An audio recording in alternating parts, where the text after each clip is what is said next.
Ampitiavana ndray tompo kilasy tompo vavy nizidiana ny tokantrano amin'izao arivany talata fa 12 ny volana aogositra izao. Tonga eto amin'ny fampahalalam-baovao ny fahitalavitra indray isika ankehitriny ko manasanao ampanajana anaraka izany hatramin'ny farany. Eo amin'ny tontolon'ny tranga mpiaramonina avy hatrany indray isantarantsika ny fotoanantsika amin'izao takariva izao.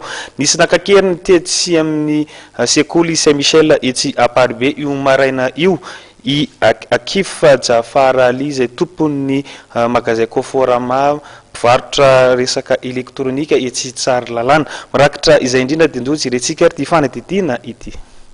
Nisy nakakeriny tetsy amin'ny sekoly Masindahy Michel tetsy Aparibe io maraina io i Akifa Jafara Ali tompon'ny magazay Conforama etsy Tsaralalàna. Nandidina tamin'ny rosasany maraina nandritra ny fanaovany fanatanjahantena maraina niaraka tamin'ny vadiny no fantatra fa nakany Jolay azankeriny. Tantarany zava-miseho nandritra izany ny mpiamina ity sekoly ity. Nanomboka teo eo amin'ny enina sasany teo izany nisy olona tonga teto aminay teto. Eo telo lahy telo izy izany tena maro. Dia nitondra basy le kalaky ny kovoreny nentana. Dia hoe hiditra teto aminay izy mba niteny anay hoe misy mpangalatra tafiditra izy ao aminareo tolo ialaisa miaraka aminay. Dia midina taminay ambany tany zay hoe mpangalatra tafiditra moa dia tsy maintsy hoe mbo mailaka ohatry izany hoe hijery fa ho samborina. Tonga tao ambany tao olon-kafa no nalaina tao hoe karana korosy maraina eto aminay eto ka nalaina zareo tao. Tena niditra teto aloha zany anankitelo dia nitondra basy tolo. Izy ireo tsisy ny sary tava fa nanao satroka bà. Tsy nanao teny na komba reny na ohatra hoe teny na miaramila reny tsy nanao zany fa boty be reny nanaovany teo nitovy ny anazy aranjery. Efa tao ambany tao izy efa nanambana basy an'le garde corps le karana tao zay vao fantatra hoe hisambotra an'le karana ka ny tena tiana tena fa tsy mpangalatra araka ny niverana anazy.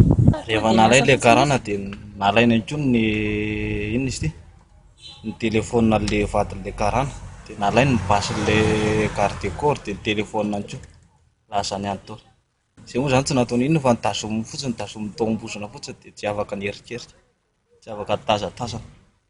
Dia tômôbila nentiny zareo zany mbola ao? Tômôbila nentiny zareo. Tômôbila nentin'le karana? Efa nalainy zanany teto ny tômôbila nka. Teto avelany teto ny hoe nisy fiara niandry anazy fa za tena tsy natazana satria tsy afaka tsy navelatra zareo nerika. Dia araka ny fahinoko dia hoe nisy sôfera zany ny tao anaty dia mbola nisy banderôla ankoatran'le sôfera. Zany hoe niisa enina zany zareo. Niisa eo ny enina eo zany ny fitambaran'ny zalahy reo. Raha vao naray antso momba ity fakanakerika iny teo anivon'ny mpitandro ny filaminana dia tonga teny an-toerana avokoa na ny pôlisy na ny zandary.